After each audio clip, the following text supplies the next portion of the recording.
মশক নিধন কার্যক্রম পরিচালনা না করার অভিযোগ রয়েছে পৌরবাসীর। এ বিষয়ে আরও জানাতে যুক্ত হচ্ছেন আব্বাস আলী।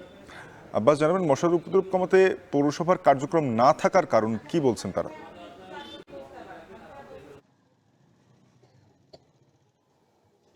সাপের নওগাঁ পৌরসভার বিভিন্ন এলাকায় যত্রতত্র ময়লা আবর্জনা ফেলা এবং ড্রেনের ঢাকনা না থাকা, এছাড়া এইসব ময়লা আবর্জনার কারণে আসলে ড্রেনে পানি যে প্রবাহ তা একেবারে বন্ধ হয়ে পড়েছে। এছাড়া নিয়মিত এইসব ড্রেন আসলে পরিষ্কার করা হয় না। এছাড়া পৌরসভা থেকে আসলে মশক নিধনের যে কার্যক্রম তা এইসব এলাকায় আসলে নিয়মিত কার্যক্রম করা হয় না। এইসব কারণে আসলে এইসব ড্রেনগুলোতে এবং ময়লা আবর্জনার কারণে প্রচুর মশা এবং মাছির উপদ্রব রয়েছে। আর এসব মশা মাছির কারণে যারা পৌরবাসী রয়েছেন তারা একেবারে অতিষ্ঠ হয়ে পড়েছেন। আমার পিছনে একটি ড্রেন যদি আপনাকে দেখাই, এটি নওগাঁ পৌরসভার জনকল্যাণ এলাকা। এই ড্রেনটি আসলে একেবারে ময়লা আবর্জনা স্তূপে পরিপূর্ণ হয়ে গেছে। আসলে কবে নাগাদ পরিষ্কার করা হয়েছিল তা পৌরবাসী আসলে জানা না। এই ড্রেনের অবস্থা দেখেই বোঝা যায় আসলে কবে পরিষ্কার করা হয়েছে। তবে এই পৌরবাসীর সঙ্গে কথা বলে আমি যেমনটি জেনেছি যে গত প্রায় 8 মাস আগে পৌরসভা থেকে হ্যান্ড স্প্রে